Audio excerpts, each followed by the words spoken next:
से रूबरू होने के लिए मैं उपस्थित हुआ हूँ। वैसे तो राजस्थान की राजनीति में अनेक अवसरों पर अनेक किस्म की सियासी चर्चाएं होती है, लेकिन जब से ये सरकार बनी है कई मुद्दे और मसलों में सरकार की रेटिंग हिंदुस्तान की दूसरी सरकारों के मुकाबले ज्यादा मिलेगी। ये संयोग है, प्रायोजन है या कोई परिस्थिति जन्य है, लेकिन पिछले दिनों की कुछ घटनाओं के बाद सरकार जब भी अपने पाप छिपाने की कोशिश करती है, कोई न कोई नई बात सरकार के खिलाफ उजागर होती है।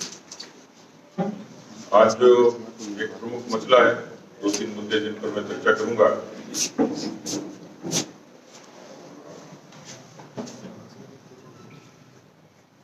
सरकार की स्टेबिलिटी, कांग्रेस पार्टी की अंतर्कलह, इन सब बातों से आप अच्छे तरीके से वाकिफ हैं, लेकिन अभी जो एक प्रमुख मुद्दा था,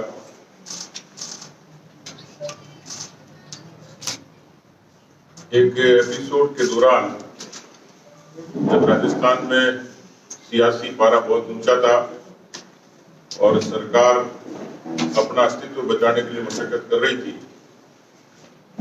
और उस अस्तित्व पर संकट भी उनके अपने लोगों के कारण था। उस दौरान अनेक बार भारतीय जनता पार्टी पर तोहमत लगाने की कोशिश हुई। उस पूरे नाटक के नायक भी वही थे, खलनायक भी वही थे, लेकिन समय, परिस्थिति उनके हिसाब से सब चीजें बदलती रही। और अभी इस 15वें विधानसभा के 5वें सत्र के दौरान एक प्रश्न पूछा गया, गोपनीयता से संबंधित, फोन टैपिंग से संबंधित। आमतौर पर जो प्रश्न पूछे जाते हैं लगभग पारंपरिक रूप से 1 महीने के भीतर उससे जवाब आ जाते हैं। ये प्रश्न अगस्त में पूछा गया और अब उसका जवाब आया। प्रश्न ये था कि क्या कोई फोन टैपिंग हुई है,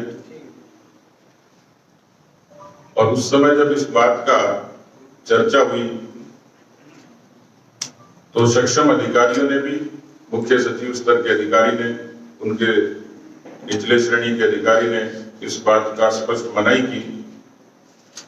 और तो और मुख्यमंत्री महोदय ने खुद ने सदन में इस बात से सिरे से इनकार किया कि राजस्थान में ऐसी कोई परंपरा रही नहीं।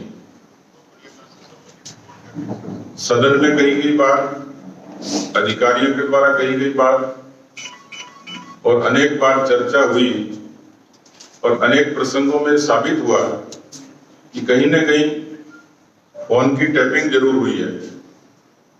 और उस दौरान भी जब इस तरीके के टैपिंग के मसले आए तब भी हमने कई बार पूछा इसका सोर्स क्या है, पर सरकार हमेशा मना करती रही। खैर, परिस्थिति के कारण वो सारी चीजें दाखिल दफ्तर हो गई, लेकिन अभी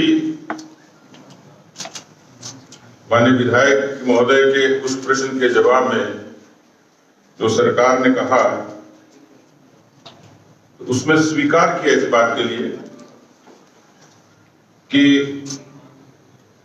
क्या यह सही है कि विगत दिवसों में फोन टेप किए जाने के प्रकरण सामने आए हैं? यदि हाँ, तो किस कानून के अंतर्गत और किसके आदेश पर? उसका जवाब है, लोक सुरक्षा या लोक व्यवस्था के हित में या किसी ऐसे अपराध को प्रोत्साहित होने से रोकने के लिए जिससे लोक सुरक्षा या लोक व्यवस्था को खतरा हो, टेलीफोन अंतरावरोध भारतीय तार अधिनियम की धारा 1885 की धारा 5(2), भारतीय तार अधिनियम संशोधित नियम 2007 के नियम 419A और आईटी एक्ट की धारा आईटी एक्ट अधिनियम 2000 की धारा 69 में वर्णित प्रावधान के अनुसार सक्षम अधिकारी की स्वीकृति के उपरांत ही किया जाता है।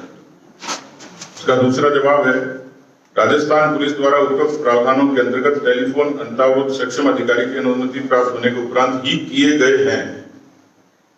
ये स्वीकारोक्ति है राजस्थान पुलिस की, जो विधानसभा के प्रश्न के जवाब में उत्तर आया।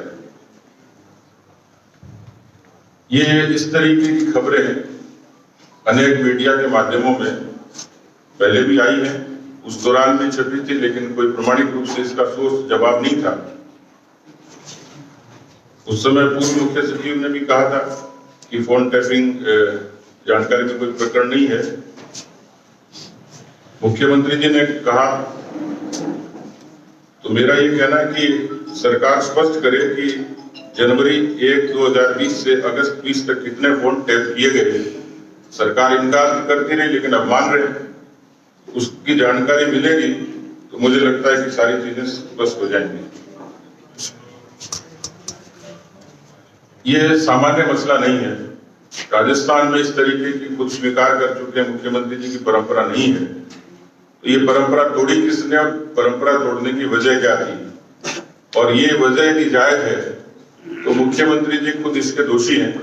और हम पहले भी कह चुके थे कि जब ये टेलीफोन टेपिंग की जानकारी आई थी और मीडिया के दौरान इसकी चर्चा हुई, तो उस समय कांग्रेस पार्टी के विधायकों ने कहा था कि इसकी एनआईए से जांच करवाई जाए।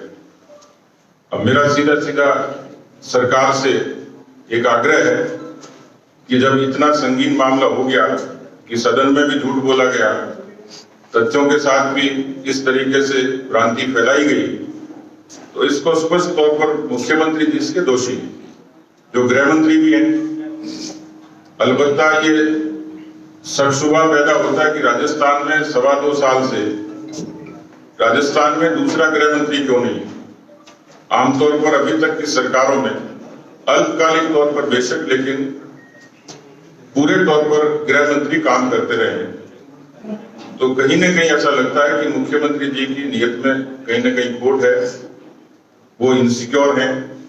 लेकिन इनसिक्योर होते हुए वो सदन के समक्ष गुमराह करें, वो झूठ बोले, तो मुझे लगता है कि नैतिकता तो यही कहती है कि उनको तत्काल अपने पद से इस्तीफा देना चाहिए और इसकी सीबीआई से ठीक तरीके से जांच हो, ताकि दूध का दूध और पानी का पानी हो जाए।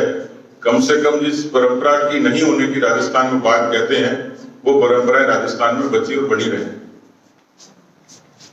दूसरा मुझे पीड़ा है, जो भी सीधे सीधे मुख्यमंत्री जी से ताल्लुक रखती चीजें।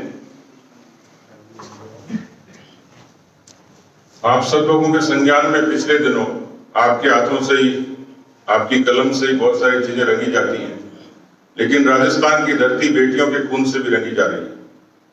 और ये पहली बार हुआ है राजस्थान के इतिहास में इस तरीके का शर्मनाक और दुर्भाग्यपूर्ण इस तरीके के अपराधों की फहरिस्त न पहले कभी थी और न कभी देखी और न सुनी। मुख्यमंत्री जी जिस तरीके से सफाई देते हैं वो भी दुर्भाग्यपूर्ण है। राजस्थान की धरती पे 6,14,000 मुकदमे दर्ज होना ये पहली बार हुआ राजस्थान की धरती पर। इसको पीसफुल स्टेट कहते थे, शांतिपूर्ण प्रदेश कहते थे। लोग यहाँ रिहाइश के लिए आते थे, व्यापार के लिए आते थे, नौकरी के लिए आते थे। लेकिन जिस तरीके से घटना एक के बाद एक हुई, और ताज्जुब की बात है, आमतौर पर जनता सोती है बेखौफ होके और राजा जागता है जनता की सुरक्षा के लिए। लेकिन ये दुर्भाग्यपूर्ण है कि राजा सो रहा है और जनता खौफ में जी रही है, सो नहीं पा रही है। और कल जो घटनाएं हुई केवल एक दिन की, रात को 10 बजे से 1 बजे के बीच सीक्वेंस में 5 घटनाएं हुई, यानी जनता सो नहीं सकती। जिस तरीके से बेटियों पर जुल्म हुए, ये जो 6,14,000 मुकदमे मैंने बताया आपको, उसमें अब तक 80,000 मुकदमे, 80,000 केवल कांग्रेस पार्टी के इस रिजीम में 2.25 साल में। और गैंगरेप और इससे रिलेटेड मुकदमे 12,000 मुकदमे, ये भी पहली बार हुआ है। मुझे लगता है कि ये पर्याप्त है कि सरकार में नैतिकता बची हो, मुख्यमंत्री में थोड़ी बहुत शर्म बची हो, क्योंकि बाकी उपाय तो वो कर नहीं पा रहे हैं, सिर्फ लीपापोती करते हैं। लेकिन अब ये जायज सी बात है, उनकी पार्टी के भीतर किसी तरीके का अंतर्कलह, अंतर्विरोध, मैं उस पर नहीं जाता, वो उनका आलाकमान देखे। लेकिन राजस्थान की जनता न्याय चाहती थी। उन्होंने अपने जन घोषणा पत्र में राजस्थान की जनता को, बहन बेटियों को जन सुरक्षा देने का वायदा किया था, पूरे तरीके से विफल हुए। और ये नैतिक आधार पर उनको, मुझे लगता है ये दो प्रसंग हैं जिन प्रसंगों के आधार पर उनको अपनी कुर्सी पर बने रहने का कोई औचित्य नहीं है। धन्यवाद।